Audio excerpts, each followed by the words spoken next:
আসসালামু আলাইকুম। আমি ডাক্তার সিজান সরকার। আমি আমার চেম্বারে আছি। আমার চেম্বারের নাম Mangal homeo herbal and veterinary complex. এটার ঠিকানাটা হচ্ছে চতির মোড়, বর্ণালী মোড়ের দক্ষিণ দিক, হাতেম খান, রাজশাহী। আমরা একটি টপিক নিয়ে আলোচনা করতে চাই। টপিকটা হচ্ছে হকদারের হক। এই হকদারের হক নিয়ে মোনার মামা কিছু কথা বলবেন। শোনা যাক মামার মুখে সেই কথাগুলো। হকদারের হক আল্লাহ সুবহানাহু ওয়া তাআলা নিজেও মাফ করতে পারবেন না।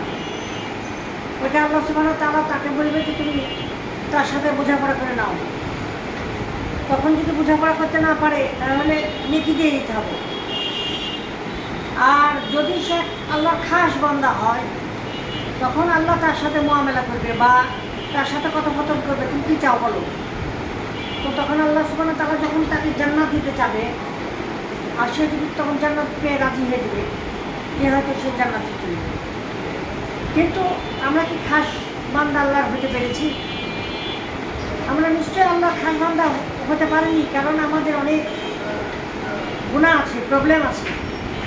এই জন্যই মানুষের হক, মানুষের জমি জমা, মানুষের পাওনা, এগুলো মিটিয়ে নেওয়া খুব জরুরি। তাহলে হাসরের ময়দানে আল্লাহ সুবহানাহু ওয়া তাআলা এরকম ঘাড়ে চাপিয়ে দিবে, জমি যদি হয় চাপিয়ে দিবে। তো আসলে দেখা যায় একটা মানুষ জমি জমা, খাদ্য বা কোনো ধরনের টাকা পয়সা এটসেট্রা এটসেট্রা যতই হোক, দুনিয়া দেশে অল্প অল্প ঘন বা ক্ষণস্থায়ী ভোগ করে, তারপরে কী করে সব ছেড়ে ছুড়ে দিয়ে চলে যায়। যারা মৃত্যুর পরে যারা পায় তারাই ওয়ারিসান। আবার ইদানিং মজার ব্যাপার দেখা যাচ্ছে যে ম্যাক্সিমাম মানুষের বেটা ছেলে হচ্ছে না, শুধু মেয়ে হচ্ছে। এটা কি আমাদের একটা আলামত, প্রচণ্ড মেয়ে বাড়ি বেড়ে দিবি। তো কী করছে ওই মেয়েরা, যেহেতু ছেলে নাই সেহেতু ওই তারা পুরোপুরি ভাগ ওইভাবে পাবে না, তখন তাদের ওই ভাগগুলো ওই ভাই ভাতিজা আত্মীয় স্বজন পাবে। তো কী করছে ওই আরেক ধরনের ওই লোকে এসে এটা হচ্ছে নাকি লিখে নিচ্ছে। যেমন সাপোজ একটা উদাহরণ দিলাম, একজন মহিলা চারটা বোন, তো ওরা কী করেছে, একটা প্রতিবন্ধী, একটা খুব চালাক, মানে আমাদের সেই যে আমরা গোপাল ভাঁড় দেখি, গোপাল ভাঁড়ের মতো খুব চালাক, আর একজন হচ্ছে স্বামী পরিত্যক্তা, আর একজন স্বামী নিয়ে ঘর করছে। তো কী করেছে, ওদেরকে প্রতিবন্ধীর ভাতা তুলে আরেকজনেরও তাই, ওটাও ভাতা তুলে ও স্বামীকে ছাড়াছাড়ি করে 10 লাখ টাকা পেয়েছে, যে হয়তো ব্যাংকে রেখে দেয়, খাচ্ছে, লাভ খাচ্ছে বা মুনাফা খাচ্ছে। তো ওরা কিন্তু ওই টাকাতে চলতে পারে, কিন্তু সে দেখাচ্ছে যে না আমি তাদেরকে দেখছি বলে সমস্ত ভাগ বাটোয়ারা লিখে দিয়েছে, মানে গোপাল ভাঁড়ের মতো চালাক দিয়ে ওই ছোটোটাকে ঠগিয়ে দিচ্ছে। ওই যে সে রহিম আর করিমের আমরা গল্প শুনেছি, যে রহিমকে বলতো যে করিম বলতো রহিমকে যে যা গরুর ভাগ তোর হচ্ছে আগের দিকে আর পিছনের ভাগ আমার দিকে, মানে পিছনে দুধ পাবে। ও বেচারা বুঝে না, হ্যাঁ ঠিক আছে, বোকা মানুষ। তারপরে গাছ নিয়েছে, গাছেও তাই বলে আমি এটা ঠিক আছে, তুই এবার আগা নিয়েছিলি, এবার নেবো আমি আগা। ধর আগা নিয়েছে, নিয়ে ওই যত ডাব পায় ফল পায় খেয়ে নেয়।